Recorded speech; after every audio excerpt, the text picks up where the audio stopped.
I'm Pierce Brosnan. I'd like to talk about some of the roles that I've played in my life. For over 50 years, Pierce Brosnan kept her name out of every interview. The world saw the charming Bond star, the loyal husband, the proud father of 5. But behind that polished smile was one woman who marked his early life in ways he never talked about. She left wounds no amount of fame could heal. She made decisions that shaped every relationship he built after. At 72, Pierce finally said the words nobody expected. She was the devil herself. What did she actually do? Why did he stay silent for so long? The truth cuts deeper than anyone imagined. Pierce Brendan Brosnan was born on May 16, 1953, in Drogheda, County Louth, Ireland. His mother, May Smith, was only 19 when he was born. She had married carpenter Thomas Brosnan on August 16, 1952, just 9 months earlier. Then, while Pierce was still a baby, Thomas left. There was no dramatic scene,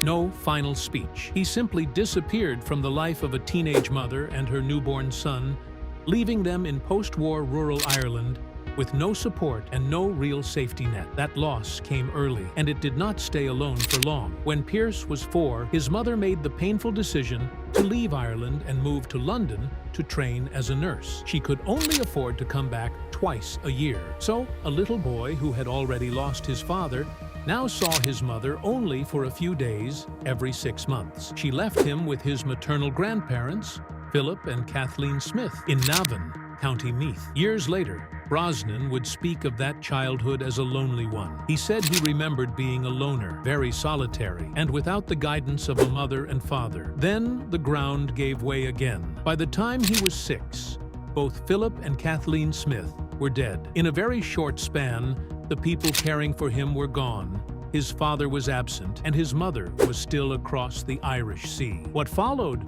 was a childhood with no fixed center. He was passed from relative to relative, moving from house to house, carrying the feeling that he belonged nowhere for long. That part of his life often gets shortened in retellings, yet it shaped everything. He later said those years left him scarred in many ways, and the damage stayed with him well into adulthood. As his relatives became less able to keep him, Pierce ended up in a lodging house run by a woman named Eileen Riley in a poor part of Navan. He was still only around 7 or 8. He slept on an iron bed with an old mattress at the far end of a long room shared with 3 grown men, workers who came home late from jobs at places like a mill and a bank. A curtain was hung around his bed so the light would not wake him. It is such a small detail, but it says a lot about how he lived then. Even school gave him little comfort. He attended a Christian Brothers school, and years later he remembered the men there as dreadful human beings who taught him nothing but shame.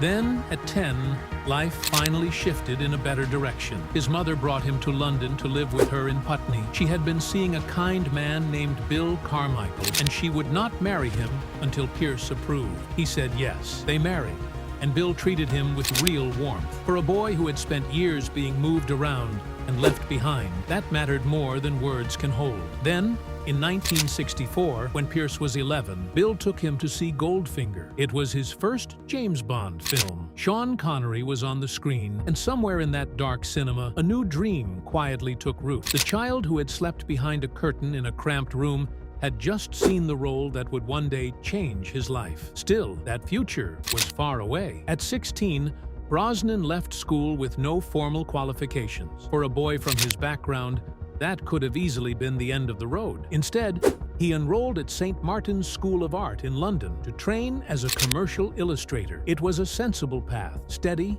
and practical. Yet life had another turn waiting for him. One day, he saw a fire eater performing on a London street. Something about that act grabbed him instantly. He left art school, learned fire eating himself, and began performing in the street. It sounds almost impossible when you look back at it now, but that strange detour became the start of his life as a performer. From there, the ambition grew sharper. Brosnan auditioned for Drama Centre London, one of the toughest acting schools in Britain, known for its severe Stanislavski training. He had no elite background, no polished theatrical upbringing, and no safety net. He was an Irish working-class kid in London still finding his way, yet he won a place and stayed the course. He trained there for 3 years and graduated in 1975. Getting in was a victory. Finishing the program was another one. He did both. After graduating, he did not walk into fame. He worked first as an assistant stage manager at York Theatre Royal, doing backstage work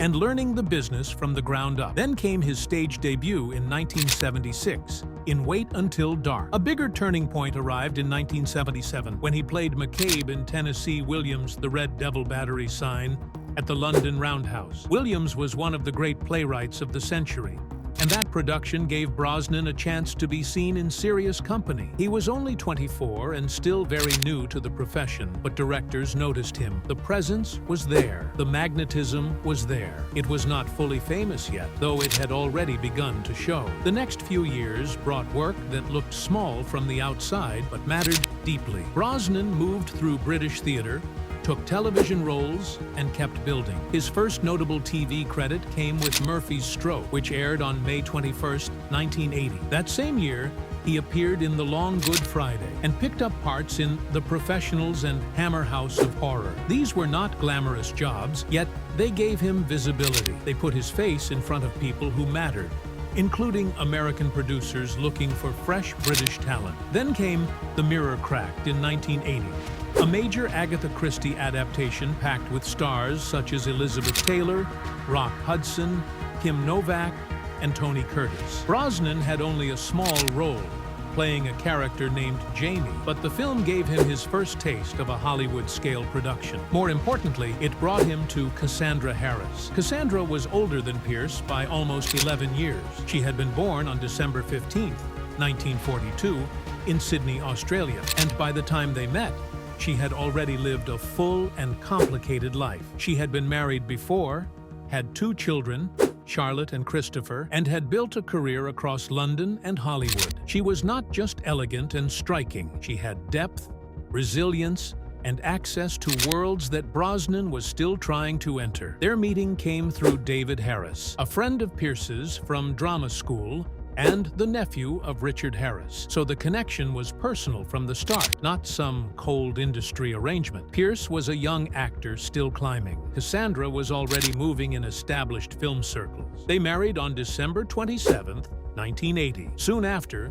Cassandra appeared in the Bond film For Your Eyes Only in 1981, playing Countess Liesel von Schlaff. That role mattered for more than her own career. Through it, Pierce met Albert Cubby Broccoli, the producer behind the Bond franchise. Years later, that link would prove crucial. At that point, though, nobody could know where it would lead. What mattered right then was that Cassandra believed in him deeply. She reportedly told Cubby Broccoli and Barbara Broccoli, "My husband is your next Bond." It was not an empty compliment. She was placing her faith in what she saw in him long before the wider world fully did. Their family life deepened too. On September 13, 1983, they had a son together, Sean Brosnan. Pierce also embraced Cassandra's children from her previous marriage. Then, in 1986, when their father, Dermot Harris, died of a heart attack, Pierce legally adopted Charlotte and Christopher. They took the Brosnan name. He did not do this for image or praise. He did it because he loved them,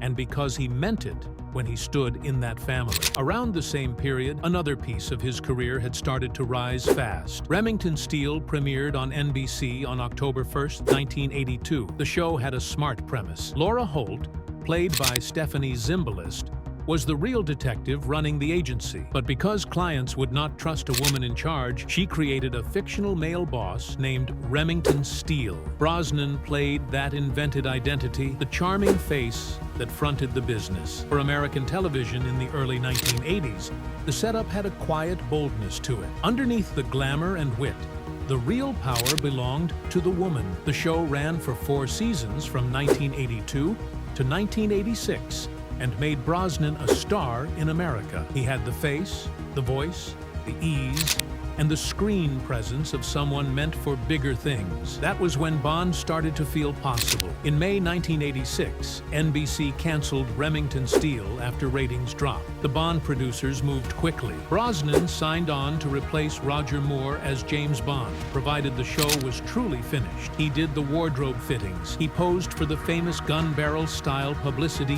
images. The public announcement was close. At home, he and Cassandra had a bottle of Cristal chilling, ready to celebrate. Then everything turned. Brosnan's NBC contract gave the network a 60-day window to reverse the cancellation. Once news broke that he was the next Bond, NBC saw the value in bringing the show back. They exercised the clause and ordered another season. The Bond producers refused to wait under those conditions. Cubby Broccoli made it clear that James Bond would not be Remington Steele, and Remington Steele would not be James Bond. The role slipped away. Timothy Dalton took Bond instead. The whole brutal chain of events ended in just 6 more episodes of Remington Steele before the show was canceled for good in early 1987. 6 episodes cost Brosnan the role he had nearly reached. Pierce Brosnan's road to James Bond did not begin with triumph. It began with a loss that stayed with him for years. Back in 1986, he came painfully close to becoming 007. He was only days away from officially getting the role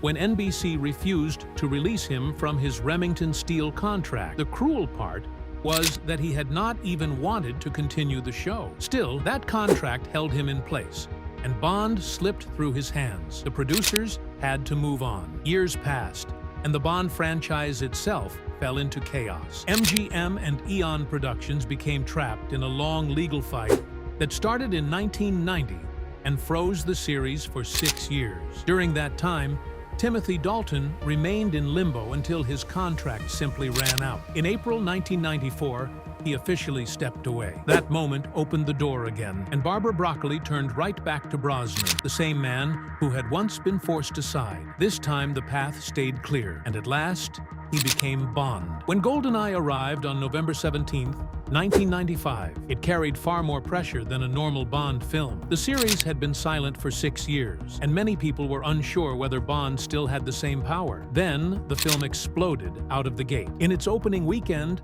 it earned $26.2 million out across 2,767 North American theaters. That alone got attention. Then the numbers kept climbing. The film finished with $356 million worldwide against a $60 million budget, which made it one of the great comebacks in franchise history. Its success was impossible to ignore. At that point, GoldenEye became the highest-grossing Bond film since Moonraker in 1979. It also ended up as the 4th highest-grossing film in the world for 1995. In the UK, it pulled in $5.5 million in a single non-holiday week, giving it one of the biggest openings the country had ever seen. Bond was not just back, he was back with force, and Brosnan stood at the center of that return. GoldenEye also changed Bond in another important way. For 33 years, and through 16 films, M had always been played as an older man.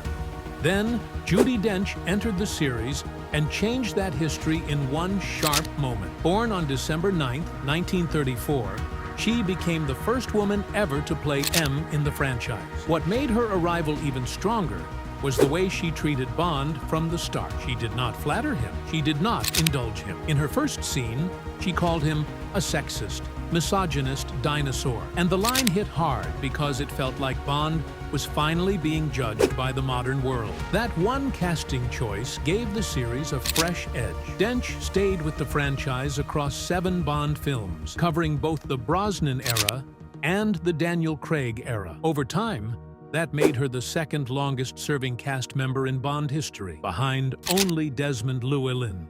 Her presence helped give Brosnan's era a more modern tone, and that mattered because Bond needed more than charm to survive the 1990s. Brosnan's run as Bond soon became one of the most commercially successful stretches the franchise had ever seen. He led 4 straight films: GoldenEye in 1995, Tomorrow Never Dies in 1997, The World Is Not Enough in 1999 and Die Another Day in 2002. That alone placed him in a very small group, since only 3 Bond actors have carried the role through 4 consecutive films. Yet the bigger story was the money. Every one of those films crossed $300 million worldwide, which gave his era a steady and impressive record. Then Die Another Day pushed the number even higher. It made $431.9 million worldwide, which became Brosnan's biggest Bond hit, even though critics tore the film apart. Across all 4 movies, his Bond era earned $1,479,818. That total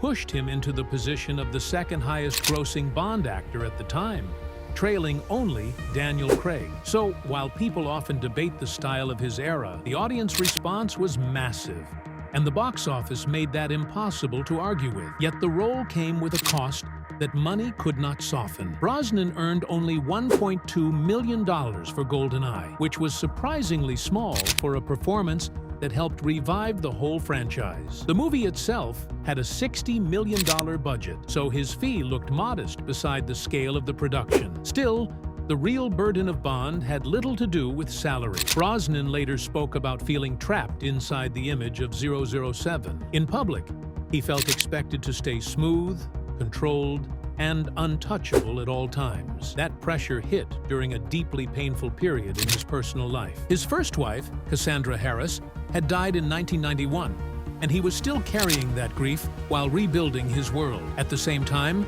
Bond demanded confidence every day. Brosnan also threw himself physically into the role, doing many of his own stunts. During The World Is Not Enough, a boat crash sequence sent him to the hospital. Looking back, he described taking the role as making your pact with the devil. It gave him worldwide fame, but it also asked something heavy from him in return. That tension became far more visible with Die Another Day in 2002. The film arrived as the 40th anniversary Bond movie, and the studio treated it like a giant event. It cost $142 million to make, the highest budget in Bond history at that point. The scale was huge.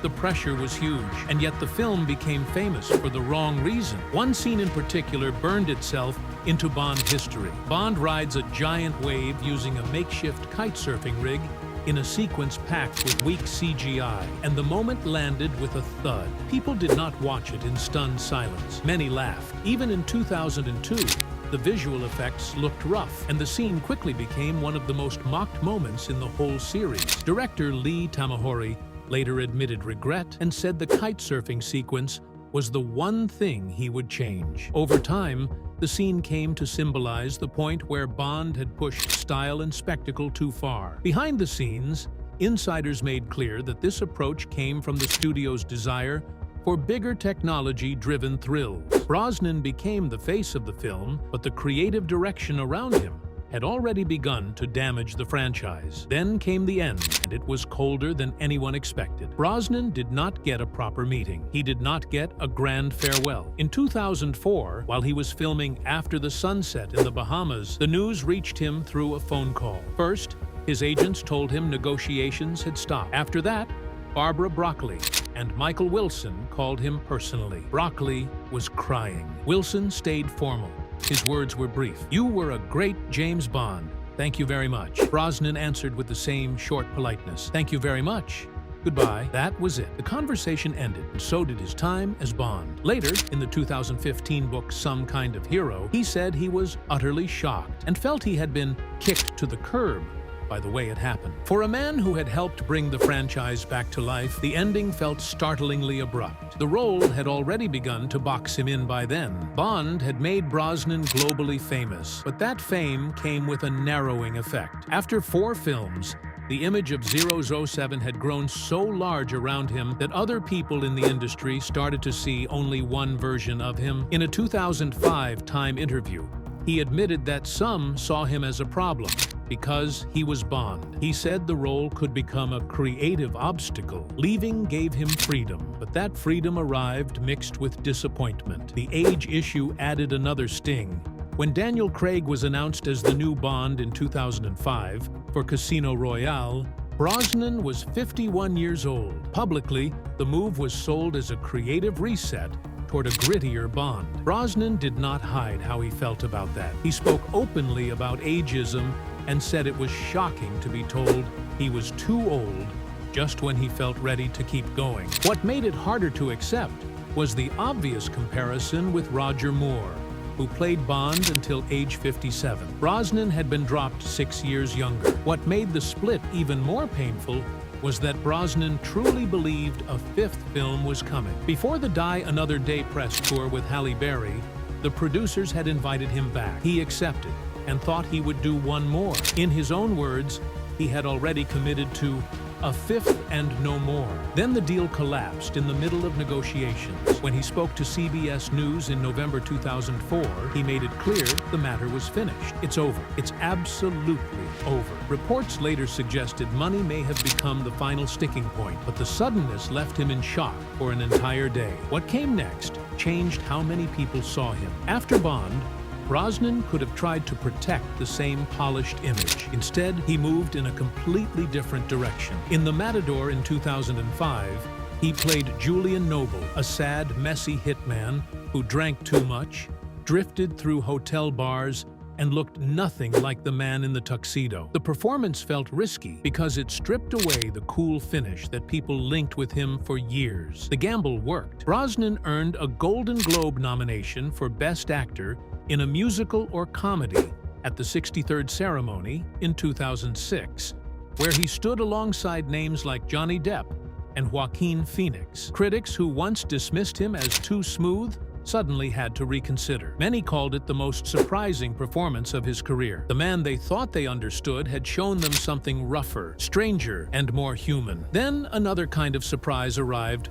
with Mamma Mia. In 2008, the film became Brosnan's biggest commercial success outside Bond, earning more than $609 million worldwide on a budget of just $52 million.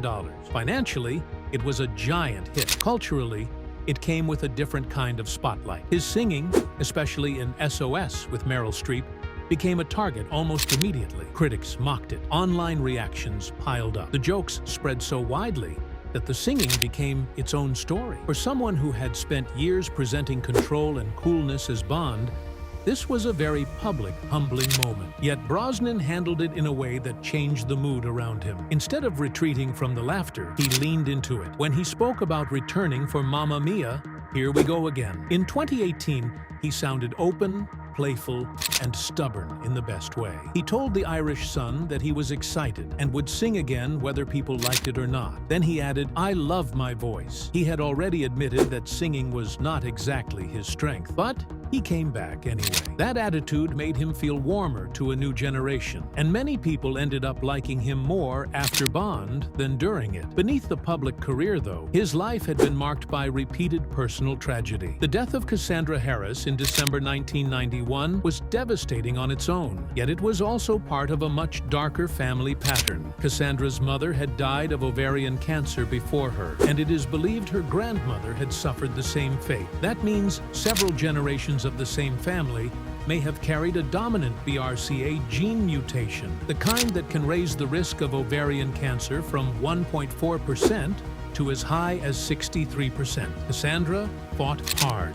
She went through 8 surgeries and 18 months of chemotherapy before dying at 43. The illness had been moving through her family for decades, and the story did not end with her. In 1986, after the death of their biological father, Brosnan adopted Cassandra's children Charlotte and Christopher and raised them as his own. Then, in 2010, Charlotte was diagnosed with the same disease that had taken her mother. She fought it for 3 years. Brosnan reportedly called specialists, searched for trials, and took her to leading treatment centers, but none of it could save her. At 2:00 p.m. on June 28, 2013, Charlotte Emily Brosnan died at 41, only 2 years younger than her mother had been. That same day, Brosnan released a statement saying, "My darling daughter, Charlotte Emily, passed on to eternal life, having succumbed to ovarian cancer." The loss reopened an old wound and deepened it. A year later, at the 2014 Stand Up to Cancer fundraiser, Brosnan spoke in public about that pain with remarkable honesty. He said that watching someone you love get eaten away by disease leaves a permanent mark on the mind. He spoke of holding Cassandra's hand as cancer took her life, and then holding Charlotte's hand years later as the same illness took hers too. He had lost a wife, a daughter, a mother-in-law, and later a producing partner to the same disease. When he used the word inherited, it carried the full weight of that history. Even with all that loss behind him, Brosnan built a lasting marriage with Keely Shea Smith. Their wedding on August 4, 2001, carried meaning far beyond celebrity glamour. They married at Ballintubber Abbey in County Mayo, Ireland, a 13th-century monastery where Mass has been held every day for over 800 years. For Brosnan, who had spent much of his adult life in Hollywood, the choice felt like a return to something deep and rooted. Keely wore a pearl-encrusted Richard Tyler gown, said to honor Princess Grace Kelly's wedding dress. They had already been together for 7 years by then, and they already had 2 sons, Dylan, born in 1997, and Paris, born just months before the wedding in 2001. They had even delayed the ceremony after learning Keely was pregnant with their second child. That detail gave the wedding a different feeling. It was not a flashy rush into marriage. It was a slow and clear choice, made after years together and shaped around family life. For nearly 2 decades after that, they became known as one of Hollywood's rare stable couples. No big scandals followed them. No dramatic public split pulled them apart. Brosnan often spoke about Keely as someone walking a spiritual journey with him, and he said they had faced many hardships together. Those words carried real weight because the marriage had stood through terrible grief, including Charlotte's death in 2013 and the California wildfire in 2015 that destroyed much of their Malibu property. Then, in 2022, the internet turned cruelly toward Keely. A Facebook post comparing her body in old beach photos from the 1990s with a recent image spread fast and pulled in huge waves of fat-shaming comments. People mocked natural changes that had happened over 30 years. Reports even suggested that someone close to the couple privately offered Keely weight loss surgery. Brosnan refused to stay silent. He answered publicly and said he strongly loved every curve of her body. He called her the most beautiful woman in his eyes and added that she was also the mother of their 5 children. Those words moved quickly across headlines because they felt direct, protective, and real. The larger media treatment of Keely had long been unfair. She was never just Pierce Brosnan's wife. She had her own career as a journalist, television host, author, documentary filmmaker, and environmental activist, yet tabloids kept reducing her to her body and her husband's fame. Red carpet photos became excuses for body scrutiny, and cruel then versus now posts kept circulating. Brosnan answered that kind of treatment again and again. On their 23rd anniversary in August 2024, he posted words that made his loyalty unmistakable, calling her his beautiful brown-eyed girl and his north, south, east, and West. By the time they appeared together at the Mobland premiere in New York City on March 31, 2025, that loyalty had become impossible to miss. Directed by Guy Ritchie, the Paramount Plus crime drama gave Brosnan another public event. But what many people noticed most was how openly affectionate he was with Keely on the carpet. He held her close. He leaned toward her for the cameras. He made no effort to look distant or guarded. Keely wore a black lace dress. He wore a navy suit. The image was simple and clear. After years of public cruelty aimed at her, he stood beside her with full warmth and no hesitation. Then another strange chapter arrived in November 2023 at Yellowstone National Park. On November 1st, Brosnan, whose wealth had been estimated at around $200 million, was cited by park rangers for stepping off the boardwalk at Mammoth Terraces, a geothermal zone in northern Wyoming. He faced 2 federal charges: foot travel in a thermal area and violating closures. The legal maximum could have reached 6 months in prison and a $5,000 fine.